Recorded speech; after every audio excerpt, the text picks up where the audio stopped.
సమ్మెకి అన్ని వామపక్ష విద్యార్థి సంఘాలు సంఘీభావం ప్రకటిస్తూ చేస్తా ఉన్నాం. ఈరోజు ఈ దేశాన్ని చేల్చడంలో నరేంద్ర మోడీ ప్రభుత్వం ప్రధానంగా విద్యారంగాన్ని బావుగా వాడుకుంటా ఉంది. సిలబస్ను మారుస్తున్నారు, చరిత్రను మారుస్తున్నారు, విద్యార్థి హక్కుల్ని కాలరాస్తున్నారు. అలాగే విద్యా విధానాన్ని మార్చి ఈరోజు జాతీయ విద్యా విధానం ఈ దేశాన్ని పరిష్కారం అని చెప్పారు.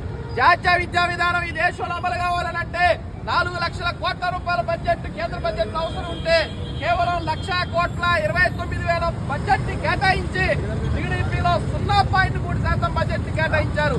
ఈ బడ్జెట్ లో 2.3% బడ్జెట్ ని కేంద్ర బడ్జెట్ లో కేటాయించారు. ఈ 2.3% బడ్జెట్ తో వీళ్ళు ఈరోజు జాతీయ విద్యా విధానాన్ని అమలు చేస్తామంటా ఉన్నారు. 4 సంవత్సరాల డిగ్రీ అంటా ఉన్నారు. ప్రైవేట్ యూనివర్సిటీలు, విదేశీ యూనివర్సిటీలు తీసుకొస్తా ఉన్నారు. యూనివర్సిటీల్లో వాళ్లే ఏం పరిశోధన చేయాలో చెప్తా ఉన్నారు. పిహెచ్డి ఇతర ఫెలోషిప్లు రాకుండా ఈరోజు నిలుపుదల చేస్తా ఉన్నారు.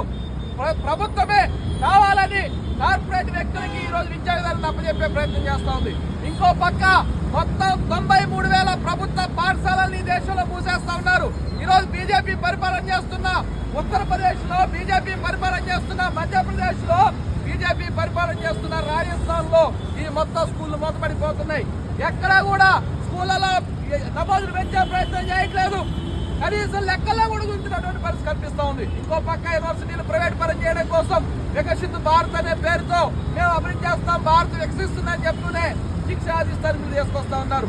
ఈ శిక్షా అధిష్టాన బిల్లు అమలైతే ఏ ఒక్క పేద విద్యార్థికి పిహెచ్డీ చేసి డాక్టరేట్లు పొందిన ఏ ఒక్క పేద విద్యార్థికి రోజు యూనివర్సిటీలో ఉద్యోగాలు రాకుండా చేసే కుట్రది. ఎస్సీ, ఎస్టీ, బీసీ, మైనార్టీ విద్యార్థులు యూనివర్సిటీ విద్యలోకి, ఉన్నత విద్యలోకి రాకుండా అడ్డుకునే కుట్రది. ఎవడు పడితే వాడు కాలేజీలు, యూనివర్సిటీలు స్థాపించుకోవడానికి అవకాశం ఇస్తున్న బిల్ ఇది. అందుకే కార్పొరేట్ విధానాలు ఈరోజు విద్యారంగాన్ని అమలు చేస్తా ఉన్నారు. కేంద్ర ప్రభుత్వం ఈ బిల్లులను తీసుకొని ఎక్కి రద్దు చేయాలని డిమాండ్ చేస్తా ఉన్నాం. అలాగే యూజీసీ ఇచ్చిన సమానత్వ మార్గదర్శకాలు అమలు చేయాలని కోరుతా ఉన్నాం.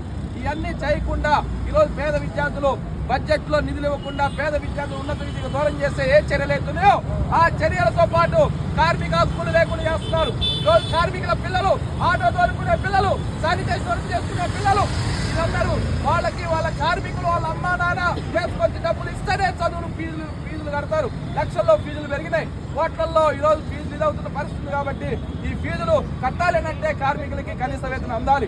అలాగే ఉపాధి హామీ పనిని ఎక్కేసే కుట్ర చేస్తా ఉన్నారు. ఉపాధి హామీ చట్టం మహాత్మా గాంధీ పేరుని మార్చారు. మహాత్మా గాంధీ జాతిపిత కాదంటా ఉన్నారు. ఈరోజు గాడ్సేకి, సవర్కర్కి భారతరత్న ఇవ్వాలంటా ఉన్నారు. కాబట్టి ఉపాధి హామీ చట్టాన్ని నిర్వహణ చేస్తా ఉన్నారు. ఈ అన్నింటినీ నిరసిస్తూ ఈ సమ్మెలో ఈరోజు మొత్తం దేశవ్యాప్తంగా జరుగుతున్న ఈ సమ్మెలో విద్యార్థులు పాల్గొంటా ఉన్నారు.